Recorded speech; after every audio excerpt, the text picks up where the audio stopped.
दोस्तों सर्दियों की फ्लावरिंग प्लांट्स की जब हम रिपोर्टिंग करते हैं तो वो बहुत ही ज़्यादा खतरनाक साबित हो जाती है प्लांट्स लेने के बाद। क्योंकि होता क्या है कि रिपोर्टिंग के दौरान हमारा पौधा हो जाता है खराब और 3-4 दिन के अंदर अंदर ही आपको उसमें ना तो फ्लावरिंग नज़र आती है और धीरे धीरे आपका पौधा मरने लग जाता है। इसलिए सर्दियों की जो फ्लावरिंग प्लांट होते हैं उनकी रिपोर्टिंग के टाइम पर आपको कुछ खास टिप्स का जो है यूज़ करना पड़ता है। मैंने ये फ्लावरिंग प्लांट्स लिए हैं। ये सिलोसिया का पौधा बहुत ही सुंदर लगता है और बहुत सारे कलर्स वैरायटी में आता है। ये है डॉग फ्लावर प्लांट और इसकी जो है एक आधा फ्लावर इन पे खिला हुआ था, तो ये मैंने देख कर लिया है। जब भी आप नर्सरी से कोई प्लांट लेकर आएँ तो खिले हुए फूलों के साथ लाएं। एक तो उससे आपको उनके कलर्स के बारे में पता चल जाएगा कि ये पौधा जो है वो किस कलर का है, क्योंकि आजकल जो है एक प्लांट केवल एक कलर में नहीं आता बल्कि बहुत सारे कलर्स की वैरायटी उसमें आती है। तो मुझे रेड कलर में ये चाहिए था, तो सिलोसिया को तो मैंने लिया है रेड कलर में। और ये कुछ पर्पल, वाइट एंड येलो का कुछ कॉम्बिनेशन है जो कि अभी खिले हुए थे और अभी मुरझा गए हैं। ढेर सारी कलियां इसमें आ रखी हैं, लेकिन ये कलियां सूख कर झड़ सकती हैं अगर मैंने इसको टाइम पर रिपोर्ट नहीं किया। एक हफ्ता पहले मैंने इन प्लांट्स को लिया था, जिनकी मिट्टी आप देख सकते हैं बिल्कुल चिकनी चिकनी सी मिट्टी है और बिल्कुल भी अच्छी मिट्टी नहीं है फ्लावरिंग प्लांट्स के लिए। पत्थर जैसी मिट्टी हो रखी है। हालांकि मैंने अभी इसमें थोड़ी देर पहले 2 मग पानी डाला है, लेकिन इसके छेदों में से सारा पानी निकल जाता है और जो जड़ें हैं ना वो बिल्कुल भी अब सरवाइव नहीं कर रही हैं। तो अब इनको रिपोर्ट करना है, क्योंकि अभी 1 हफ्ता हो गया है और मेरे जो गार्डन के हिसाब से, मेरे एटमॉस्फेयर के हिसाब से ये पौधे अब ढल भी चुके हैं। क्योंकि अगर मरना होता तो 1 हफ्ते के अंदर अंदर इनमें भी मर सकते थे, लेकिन अब भी मर सकते हैं अगर मैंने इनकी रिपोर्टिंग के टाइम पर कुछ भी छोटी मोटी गलतियां कर दी। तो उससे पहले हमें इसकी मिट्टी को प्रिपेयर करना है और मिट्टी को प्रिपेयर करने के लिए मैंने जो है सभी गमलों को कर लिया है खाली। और गमलों को खाली करने के बाद मैं इसकी मिट्टी बहुत ही भुरभुरी सी, और खाद मैंने इसमें ऑलरेडी मिक्स कर दिया है। तो ये खाद जो है, खाद वाली मिट्टी जो है मैं इसमें यूज़ करने वाली हूँ, क्योंकि इसकी मिट्टी तो बहुत पथरीली सी मिट्टी है जो कि आगे जाके आपके प्लांट्स में फ्लावरिंग नहीं देने वाले। बस जो वहाँ से फ्लावरिंग होकर आ गई है बस वही फ्लावर आपको नज़र आएंगे। इसलिए आपको जो है अपनी जो गमले की मिट्टी है उसे बहुत ही बढ़िया सा ऑलरेडी तैयार कर लेना है, जिससे कि आपका प्लांट जो है वो बढ़िया तरीके से फ्लावरिंग कर सके। तो चलिए बहुत अच्छे तरीके से कर देते हैं इसको मिक्स, और मिक्स करने के बाद हम इसमें लगाएंगे पौधा। और एक गमले में तो मेरे बहुत दिनों से ये मिट्टी पड़ी हुई थी जो कि बिल्कुल सूख चुकी है, तो मैं इसमें भी जो है इसमें भी मैंने अपनी पूरी जो खाद वगैरह है और जो मिट्टी है अच्छी भुरभुरी सी वो मिक्स कर दी है, जिससे कि मिट्टी की कमी भी नहीं होगी और आपका जो प्लांट है वो अच्छे से फ्लावरिंग करेगा। जड़ें फैलाने का मौका मिलता है अगर आप भुरभुरी सी और वेल ड्रेन मिट्टी बनाते हैं। और सर्दियों में तो खास तौर से पानी रुकने वाली ज़्यादा मिट्टी नहीं बनानी है, क्योंकि हमें ऐसी मिट्टी तैयार करनी है जिसमें कि पौधे में जो है आपका बहुत ज़्यादा देर तक पानी रुके भी नहीं। तो देखिए इस तरीके से हम कर लेंगे मिट्टी को मिक्स, और अपने गमले जो है हम तैयार कर लेते हैं पहले। ये देखिए गाइस, इस प्लांट की मिट्टी जो है वो कैसी है, बिल्कुल चिकनी सी मिट्टी है और इसकी मिट्टी को मुझे जो है हटाना होगा। अगर मैं एज इट इज़ इस पौधे को लगाऊंगी तो इसे जो है बिल्कुल भी रूट्स फैलाने का मौका नहीं मिलेगा। और ये मिट्टी में बिल्कुल भी पानी नहीं रुकता है, क्योंकि अंदर जाता ही नहीं है ढंग से। तो ये देखिए इस तरीके से मैं इसकी थोड़ी थोड़ी सी मिट्टी को हटा लूँगी। रूट्स को बहुत ज़्यादा नहीं डिस्टर्ब करूँगी, क्योंकि सर्दी का मौसम है, सर्दी में रूट्स बहुत ही जल्दी ख़राब हो जाती हैं। तो थोड़ा सा मुझे इसकी मिट्टी को इस तरीके से लूज़ करना होगा, जिससे कि इसकी रूट्स को, ये देखिए अंदर से बिल्कुल पत्थर जैसी मिट्टी निकल रही है और ये बहुत ज़्यादा दिन तक चलने वाली नहीं है। तो अभी मुझे इसको जो है कुछ इस तरीके से झाड़ झाड़ कर निकालना होगा। पौधे पर इसका कोई असर नहीं होगा, क्योंकि हम इसकी रूट्स को जो है थोड़ा सा स्पेस दे रहे हैं, जिससे कि जब ये नई मिट्टी में जाए, आप देख सकते हैं कि इसकी जो रूट्स है ना वो बहुत ज़्यादा बंध गई हैं और रूट बॉन्ड ये बहुत जल्दी हो जाता। तो इसलिए जो है इसकी मिट्टी को अच्छी मिट्टी में इसे ट्रांसफ़र करना बहुत ज़्यादा ज़रूरी है। आप देख सकते हैं अंदर से बिल्कुल पत्थर जैसी मिट्टी निकल रही है और यही हाल इसका गमले में लगाने के बाद भी होने वाला था। तो इस तरीके से मैंने इसकी मिट्टी को कर लिया है लूज़। हालांकि इस मिट्टी का भी हम यूज़ करने वाले हैं, क्योंकि पौधे जो है ना वो अपनी मिट्टी को ही पहचानते हैं। देखिए रूट्स अच्छी खासी हैं, रूट्स को कोई डिस्टरबेंस नहीं हुई है किसी भी तरह की।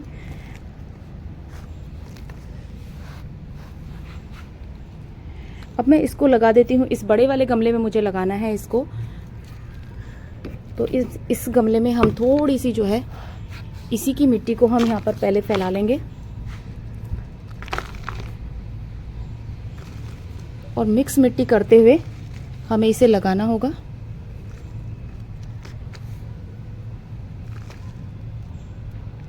ये देखिए बिल्कुल पत्थर जैसी मिट्टी है, डाल तो इसमें ही देंगे क्योंकि थोड़े दिनों में ये मिट्टी जो है अपने आप लूज़ हो जाएगी पानी डल डल के। ये देखिए फूल इसके सारे झड़ गए हैं इसको निकालने के चक्कर में। अब हम जो है इसको इस तरीके से रखेंगे और इसमें जो है हम मिट्टी डालनी स्टार्ट करेंगे।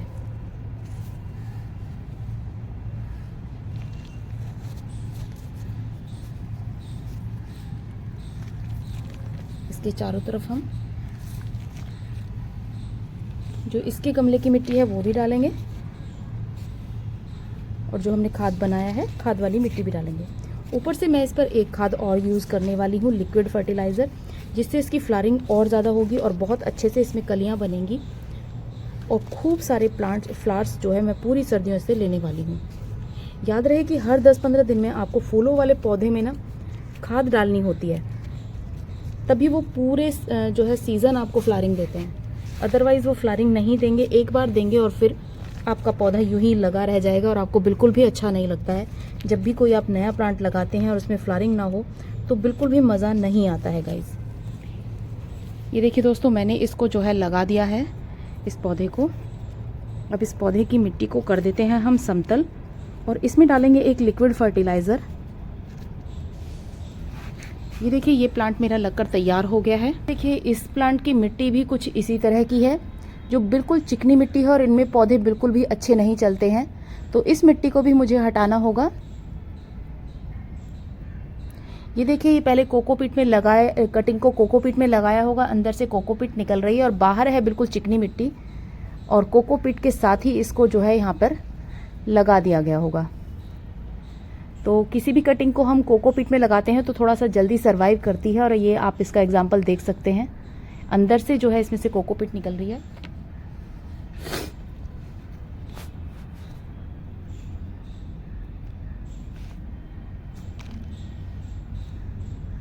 ये देखिए रूट्स इसकी बिल्कुल अलग हैं, लेकिन ये पत्थर जैसी मिट्टी जो है ना बिल्कुल भी जो है इन प्लांट्स के लिए अच्छी नहीं होती है और इन प्लांट्स को जल्दी ही ख़राब करने लग जाती है। अब आप देखिए क्या इसमें रूट्स फैल सकती हैं, इतनी पत्थर जैसी मिट्टी अगर होगी। और ये देखिए रूट्स तो अलग ही निकली हुई हैं और ये तो बिल्कुल पत्थर ही है, तो इनको मैंने हटा दिया है फ़िलहाल। 1-2 रूट अगर टूट जाएंगी या कट जाएंगी तो कोई ख़ास फ़र्क नहीं पड़ेगा। आपको जो है मिट्टी अच्छी देनी है अपने प्लांट को। तो अब इसमें मैं वही अपनी खाद वाली मिट्टी ही डालूंगी।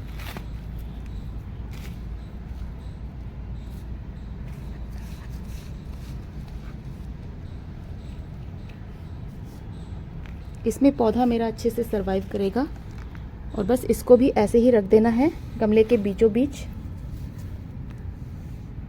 प्लांट्स को मैंने लगा दिया है, इसको लगाया है 10 इंच के गमले में और मिट्टी वही वाली खाद वाली भरी है और इसको लगा दिया है मैंने। इसको ये भी 10 से बड़ा है और ये मैंने खुद ही बनाया था गमला, तो मुझे इसके इंच तो नहीं पता ये कितने का है, लेकिन ये 10 का भी नहीं है और 12 का भी नहीं है, तो ये कुछ 11 इंच का गमला होगा, जो कि मैंने बिना नापे ही बनाया था और बहुत ही बढ़िया मेरा ये गमला तैयार हो गया। तो आज तक चल रहा है, 10-15 साल हो गए हैं इसको और बिल्कुल ये तो कहीं नहीं जाता है। मैंने एक बाल्टी में, प्लास्टिक की बाल्टी से इसको सीमेंटेड गमले को बनाया था सीमेंट का यूज़ करते हुए।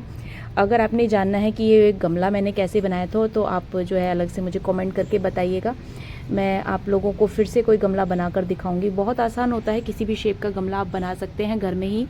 अगर आप अपने हाथ का कोई डिज़ाइनर गमला बनाना चाहते हैं तो आप इजीली बना सकते हैं। तो है सीजनल फ्लावरिंग प्लांट्स, अगर आप इन्हें जो है अगले साल तक के लिए भी बचा कर रखना चाहते हैं तो उसकी ट्रिक भी आप लोगों को बता देती हूँ। जैसे ये सर्दियों में आपको फ्लावरिंग दे रहा है तो आपको इसे गर्मियों में ऐसा वातावरण देना होगा जिसमें कि इसको ठंड जो है ठंडा ठंडा सा इसको मौसम इसके आसपास लगता रहे।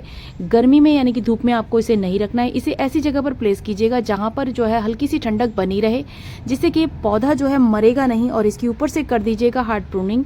हार्ड प्रूनिंग करने के बाद पौधा जो है बहुत ज़्यादा सर्वाइवल में अपना जो है वो नहीं लगाएगा फ्लावरिंग में, बल्कि अपने सर्वाइवल में ही पूरी की पूरी एनर्जी लगा देगा। तो आपको बीच बीच में इसमें जो है जैसे गर्मियां हैं तो ठंडी ठंडी खाद देनी है, जैसे कि संतरे का पानी, संतरे के छिलकों का, या फिर कोई भी ऐसा लिक्विड फर्टिलाइज़र जो कि ठंडा इसके लिए रहे, तो ऐसे लिक्विड फर्टिलाइज़र को ही देना है। वैसा सिंपल पानी आपको इसे इन पौधों में नहीं देना है जो कि गर्म हो। तो इस तरह की जैसे नींबू का पानी दे दिया, कभी कभी आपने संतरे के छिलकों का या मौसमी के छिलकों का पानी दे दिया, किसी भी फ्रूट्स, पपीते के छिलकों का पानी, किसी भी फ्रूट के छिलकों का पानी आप देते रहिए। और ये पौधे जो है ना आपके पूरी गर्मियों कहीं जाने वाले नहीं है।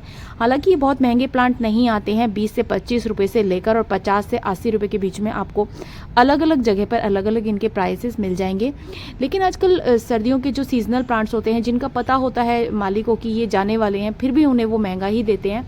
तो कोशिश करते हैं हम लोग कि आप इसे अगले सीजन के लिए बचा कर रखें।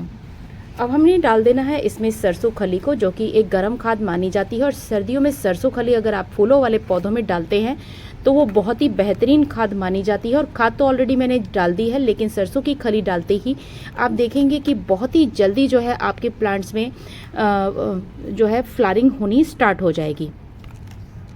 ये देखिए मैंने घोल दिया है पानी के अंदर सरसों की खली को, आप देख सकते हैं।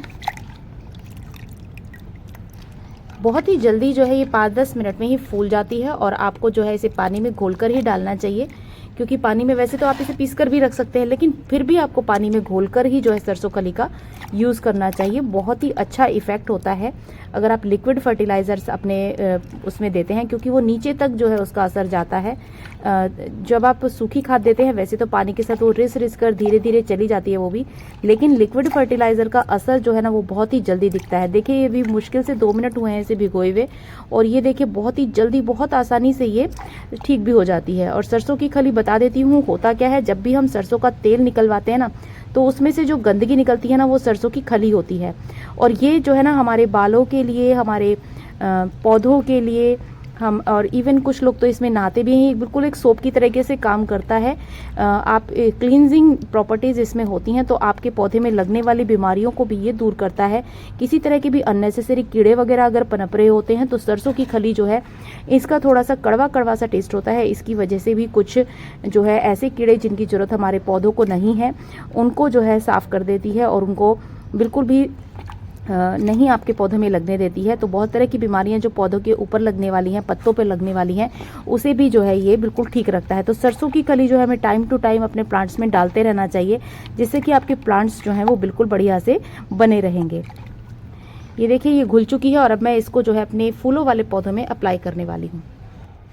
सरसों की खली आप सर्दियों के किसी भी प्लांट में दे सकते हैं, गुलाब में दे सकते हैं, गुड़हल में दे सकते हैं, किसी भी फ्लावरिंग प्लांट या फिर सब्जियों में भी दे सकते हैं।